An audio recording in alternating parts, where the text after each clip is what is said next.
जम्मू कश्मीर की सीमा इस समय हाई अलर्ट पर है। सीमा पर तनाव है। दिल्ली से लेकर जम्मू कश्मीर तक को हाई अलर्ट पर रखा गया है। कप्तान शहीद हो चुके हैं। हालात बहुत गंभीर बताए जा रहे हैं। जो टुकड़ी दुश्मनों के पीछे थी उन पर भी हमले की खबर बताई जा रही है। ड्रोन तक से सुरक्षा के इंतजाम किए जा रहे हैं। इसके बावजूद भी हमारे देश के कई ऐसे पत्रकार हैं जिनकी रिपोर्टिंग की वजह से उन्हें गोदी पत्रकार कहा जाता है, या ये कहा जाता है कि पत्रकार नहीं पत्तलकार हो गए हैं। एक मोहतरमा है न्यूज़ 18 की, वो इस तरीके की खबरें दिखा रही हैं जिसमें वो बता रही हैं एक सेना की टुकड़ी एक्शन मूड पर चलती नजर आ रही है।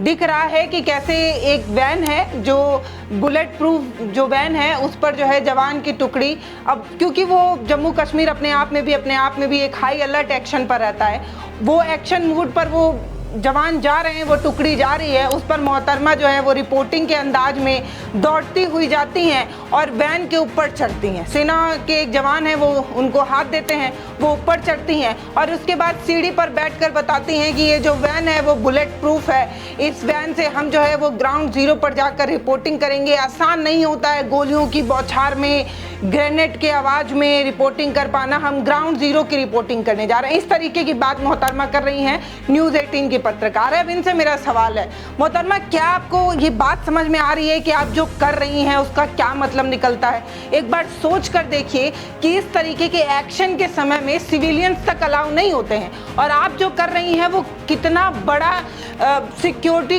कोलैप्स हो सकता है। एक बात आपको ये बात समझ में आ रही है? आप अपने कैमरे से जवान की टुकड़ी दिखा रही हैं, गाड़ी का नंबर दिखा रही हैं और ये बता रही हैं कि उस वैन में कितने जवान हैं, उनके पास कौन कौन से हथियार हैं। आप बोले या ना बोले, आपके कैमरे से वो सारी सूचना, वो सारी चीजें उन घुसपैठियों तक पहुंच रही है।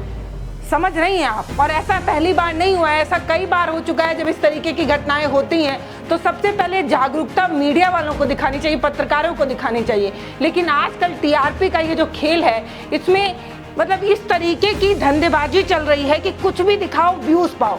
तो मैडम की इस तरीके की रिपोर्टिंग की वजह से लगातार लोगों का एक सवाल है और जो भी समझदार है वो यही बात पूछ रहा है कि मैडम को वहां पहुंचने की अनुमति किसने दे दी, किसने ये इजाज़त दी कि वो टुकड़ी के साथ जा सके, वो गाड़ी दिखा सके, जवानों को दिखा सके, उनके हथियार बता सके, लोकेशन दिखा सके, ये इजाज़त किसने दे दी? क्या हम अपनी पुरानी इतिहास को भूल गए हैं क्या? कि कैसे जो मुंबई में अटैक हुआ था, जो कारगिल में अटैक हुआ था, उसमें पत्रकारों का कितना बड़ा रोल रहा है। टीआरपी के चक्कर में सेना के जवान की टुकड़ी को ये खतरे में डालती हुई मोहतरमा है जो अपने आप को ये दिखाने की कोशिश कर रही हैं कि ग्राउंड जीरो पर ये जो रिपोर्टिंग कर रही हैं वो हैरत अंगेज है और उसके लिए जिगरा चाहिए। मैडम ये दिखा रही हैं कि ऑपरेशन का तीसरा दिन है और देखिए कैसे एक टुकड़ी जो है वो जवाब देने के लिए जा रही है। सेना के जवान जो हैं उनके अंदर सीने में पर गोली खा लेने का जज्बा भी होता है, लेकिन इसके उलट वो जवाबी कार्रवाई में उन घुसपैठियों को मार गिराने का कुबा रखते हैं। इस तरीके की बात वो करते हुए दरवाजे पर बैठी हुई हैं और ये बता रही हैं कि ये बुलेट प्रूफ वैन है। अरे मोहतरमा, बुलेट प्रूफ वैन जरूर है, लेकिन आपका दरवाजा खुला होने की वजह से एक भी ग्रेनेड अगर आपकी वजह से उस वैन के अंदर चला जाता है तो कितने जवान मर जाएंगे, ये बात आपको समझ में आ रही है? वो वैन तो बुलेट प्रूफ है, लेकिन आपकी मूर्खता का क्या करें जो आपने दरवाजा खोल कर रखा है। और आप अगर देख पाए तो वीडियो में कॉपीराइट का इशू हो जाता है, नहीं तो हम दिखाते कि वो जवान चाह रहा था दरवाजा बंद करे, लेकिन क्योंकि अगर दरवाजा बंद हो जाता तो मैडम के कैमरे से वो फुटेज नहीं शूट हो पाता, इसलिए मैडम जो है वो दरवाजा खुला रख रही हैं और बता रही हैं भाई साहब बुलेट प्रूफ वैन है। ऐसे पत्रकारों की वजह से ही देश के जवान जो है वो खतरे में आ सकते हैं। तो पूछने वाले यही पूछ रहे हैं कि मैडम को इजाजत किसने दी, वो वहां कैसे पहुंच गई, आखिर उनको परमिशन देने वाला कौन था? अगर कार्रवाई मैडम पर हो रही है तो परमिशन देने वाले पर भी होनी चाहिए। इस तरीके की बात लगातार कही जा रही है और कहा जा रहा है कि मैडम की मूर्खता की वजह से अगर किसी सैनिक की जान चली गई, कोई शहीद हो गया, तो उसके लिए जिम्मेदार कौन होगा? और ये मूर्खता ही है कि लोकेशन बता देना, गाड़ी में कितने जवान है, ये सब बता देना, ये देश की सुरक्षा के लिए एक सबसे बड़ा सवाल हो सकता है। सिक्योरिटी के लिए एक बड़ा सवाल हो सकता है किस तरीके से कोई रिपोर्टर उस समय जब वो इलाका कितना सेंसिटिव है, आप सभी को पता ही है कि किस तरीके से एक कैप्टन की जान जा चुकी है, शहीद हो चुके हैं, उसके बावजूद भी इतने सेंसिटिव इलाके में इस तरीके की रिपोर्टिंग, मतलब मजाक है क्या? तो ऐसे ही एक फेमस महिला पत्रकार थी बरखा दत्त, कारगिल की रिपोर्टिंग में ये बताया जाता है कि उनकी लाइव रिपोर्टिंग की वजह से कई ऐसी जानकारियां जो हैं वो घुसपैठियों तक और पाकिस्तान के उन तमाम लोगों तक पहुंचती रही। उनकी रिपोर्टिंग की वजह से बहुत सारी ऐसी जानकारियां उन तक पहुंचती रही जिसकी वजह से उनको हमला करने की सहूलियत मिल गई, आसानी मिल गई।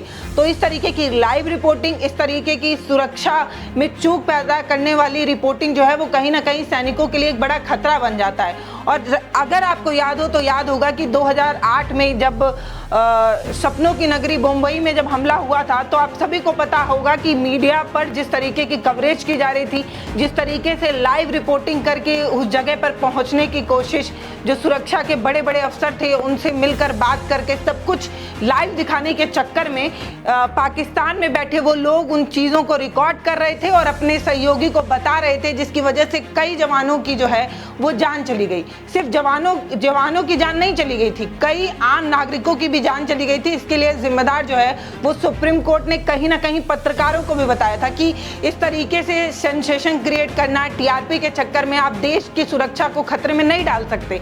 ये पहले भी हो चुका है और अभी ज़्यादा दिन नहीं हुआ, 2008 में हमने इस तरीके का कोलैप्स देखा। इस तरीके से मीडिया की रिपोर्टिंग की वजह से एक बड़ा नुकसान होते देखा। उसके बावजूद भी इस तरीके की पत्तलकारिता कैसे कर रही हैं। मतलब हैरानी की बात है कि एक रूल होना चाहिए, खुद से भी एक सेंस और समझदारी होनी चाहिए कि आप इस तरीके के सेंसिटिव इलाके में इस तरीके की रिपोर्टिंग कर रही हैं, जिसमें आप रिपोर्ट करके बता रही हैं कि हम किस गाड़ी से जा रहे हैं, कितने जवान हैं, उनके पास कितने हथियार हैं। ये बिल्कुल सही नहीं है। तो 2008 में जो पाकिस्तान के 10 आतंकवादी थे, ये 4 दिन तक बॉम्बे में रहकर अलग अलग लोकेशन पर टारगेट करके घुसपैठी की तरह नुकसान पहुंचा रहे थे। इसमें मीडिया का बड़ा रोल रहा। सपनों की नगरी बॉम्बे के ताज होटल जो सबसे ज़्यादा फेमस है, उस पर हमला किया इन्होंने।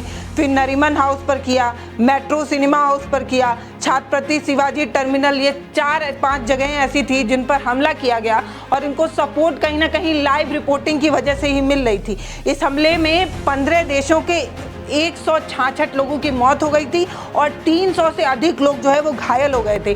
22 सुरक्षा बलों की भी मौत की खबर आई थी, शहीद हो गए थे ये लोग। तो इन सभी लोगों के मौत की वजह सुप्रीम कोर्ट ने कहीं ना कहीं मीडिया की रिपोर्टिंग को भी बताई थी और ये बताया था कि जिस तरीके से मीडिया रिपोर्ट कर रहा था, उस वजह से आतंकवादियों को सुरक्षा बलों की हर एक्शन का, हर मूवमेंट का पता चल जा रहा था। सेंसेशन क्रिएट करना था, हर चीज़ जो थोड़ी सी खबर मीडिया वालों तक पहुंच रही थी उसको मीडिया वाले तुरंत बताने लग रहे थे कि हमारे सैनिक किस तरीके का एक्शन लेने जा रहे हैं, अब हम यहाँ जा रहे हैं, हम इतनी चीज़ें लेकर जा रहे हैं, हमारे पास ये है, ये सारी चीज़ें बता कर लाइव रिपोर्टिंग में कहीं ना कहीं उन आतंकवादियों को सपोर्ट किया था मीडिया वालों ने। डायरेक्टली इनडायरेक्टली इस चीज़ का सुप्रीम कोर्ट में भी डिस्कशन हुआ था और सुप्रीम कोर्ट ने बड़ी फटकार लगाई थी उस समय के तमाम न्यूज़ चैनलों को और ये कहा था कि इस तरीके की रिपोर्टिंग नहीं की जानी चाहिए। आपको अपने आप से भी सेंस बनना चाहिए कि इससे कितना सुरक्षा का कोलैप्स हो सकता है, कितनी बड़ी संकट आ सकती है। लेकिन इसके बावजूद भी ये सब होता रहा और पाकिस्तान में बैठे आतंकी लाइव रिपोर्टिंग देखकर अपने सहयोगी को, आतंकवादियों को निर्देश दे रहे थे कि यहाँ पर जो है वो एक्शन करो, वहाँ पर करो, क्योंकि उन्हें पहले ही पता चल जा रहा था कि सुरक्षा के जवान कहाँ हैं, सुरक्षा के सारी चीज़ें कहाँ कहाँ रखी जा रही हैं, हमारा ग्रेनेड कहाँ रखा है, हमारी बंदूकें कहाँ रखी हैं, हमारा बुलेट कहाँ रखा है, हमारे सुरक्षा के जवान कहाँ हैं। ये सब कुछ जो है वो लाइव रिपोर्टिंग के दौरान न्यूज़ चैनल वाले दिखा रहे थे और पाकिस्तान के आतंकवादी उसको देख रहे थे और अपने ग्रुप के लोगों को निर्देश दे रहे थे। तो इन वजहों से भी ये एक बड़ा सवाल हो जाता है कि हमने इतने लोगों की जानें गंवा दी। हमने कारगिल वाला केस देखा, हमने बम्बई वाला केस देख लिया, ताज होटल वाला, इसके बावजूद भी ये मैडम इस तरीके की रिपोर्टिंग कर रही है। कैसे? इसको लेकर सोशल मीडिया पर तमाम लोग जो है वो सवाल उठा रहे हैं और पूछने वाले पूछ रहे हैं कि भारतीय सेना जो है वो आतंकवादियों को जवाब देने में लगी हुई है और ये मोहतरमा फौज की सारी गतिविधियों को न्यूज़ चैनल के माध्यम से आतंकवादियों तक पहुंचाने में लगी हैं। ये लोगों का ट्वीट है, यानी कि लोग इस बात को समझ रहे हैं कि आपकी लाइव रिपोर्टिंग की वजह से या आपकी इस रिपोर्टिंग या इस मूर्खता की वजह से उन सुरक्षा कोलैप्स हो सकता है, उन जवानों की जिंदगी खतरे में आ सकती है। लेकिन मैडम को फर्क कहाँ पड़ता है? टीआरपी का चक्कर है भाई साहब। जो ज़्यादा दिखता है, जो ज़्यादा बिकता है, जो ज़्यादा सेंसेशन क्रिएट कर सकता है, वही नंबर 1 पर आ सकता है। इस चक्कर में इस तरीके की मूर्खता मैडम जो है वो करती नजर आ रही हैं। कहने वाले कह रहे हैं कि ये पत्रकारिता नहीं है, सैनिकों की जान को खतरे में क्यों डाल रही हैं, इस तरीके की बात कर रहे हैं। इनका लाइसेंस जो है वो रद्द होना चाहिए और इनके मालिक तक को जेल में जाने तक की बात कही जा रही है। और कहा क्यों ना जाए, पिछली गलती भी हमने देखी और उसके बाद भी लगातार इस तरीके की गलती न्यूज़ चैनल पर हो रही है, इसलिए ये सवाल किया जा रहा है। कहने वाले कह रहे हैं ये पागलपन है, इनको किसने इजाज़त दे दी? इस तरीके की रिपोर्टिंग पत्रकारिता नहीं होती है मैडम, ये टीआरपी का रेस है और आप मूर्खता कर रही हैं। इस तरीके का कमेंट जो है वो लगातार लोग कर रहे हैं।